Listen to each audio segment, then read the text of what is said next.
Here is your latest Africa News Update. My view is that Donald Trump is contributing in this debate which is going on. And in the process of contribution, Donald Trump made a similar contribution that were made by white people, all of them, in the hearings, in the public hearings. Donald Trump is not saying anything we have not heard from white people in all the hearings.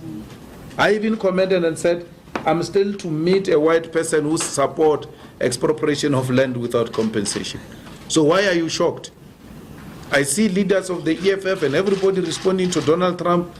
I don't have time for nonsense. I expected this. And more backlash is going to come. If South Africans are not ready to expropriate the land because they are scared of sanctions, they are scared of backlash, then don't vote for the EFF. Because you vote for us, we are going to expropriate land. And Donald Trump will come for us. And Britain will come for us. And the EU will come for us. I said, and I said this throughout my life in the movement, that for everything good comes the pain before. If you're not prepared, South Africa, to take the pain, then forget about the land.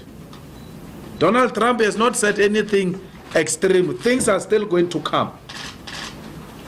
I hope the Zuma group in the ANC, which is supporting this thing, they know the consequences. We know the consequences.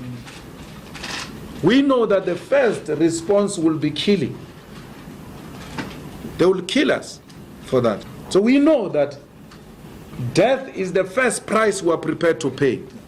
The second price we are prepared to pay for this land is poverty.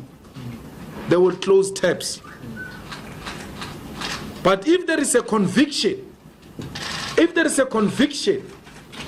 and not sloganeering and public opinions, then we must be prepared for everything. It's a war. We must be prepared for Donald Trump and all of them.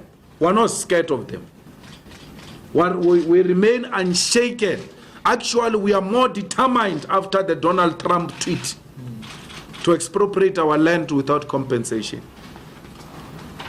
There is no white genocide here. It's an absolute rubbish to say there is white genocide. There is black genocide in the USA. They are killing black people in the USA. There is black genocide here in South Africa. Black people are being killed all the time.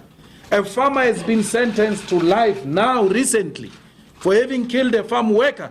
Imagine if it was a black person sent life for having killed a white person. It will be news all over. But this black person was killed and a white farmer sent to prison for long time in jail. It's once off reporting and it's done. There is no scientific evidence that points to any white genocide in South Africa. It's not true. And we're not scared of such things. We're not going to be distracted by anyone. Only death will stop us. Not Trump, not poverty, not sanctions. We have all of them in our mind.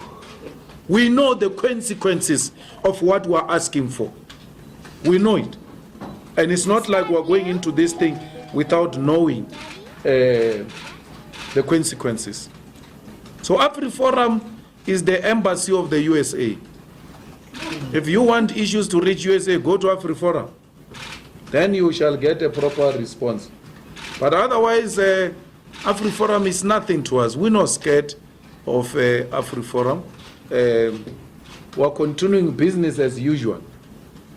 No, that we're not these Twitter revolutionaries who say all sorts of things about Donald Trump. If you were to say to them, all of them, let's go to the US embassy, none of them will come. They tweet from their comfort beds with bed heaters. So we are on the streets. We're fighting this thing on the streets. We are on the picket lines. That's why we're not shaken. We know this is what people want. And if there is anyone who's in this thing without knowing the consequences, then you are in the wrong place. Do you have any African news tips? Let us know in the comments below. Thanks for watching, and please subscribe to get the latest African news.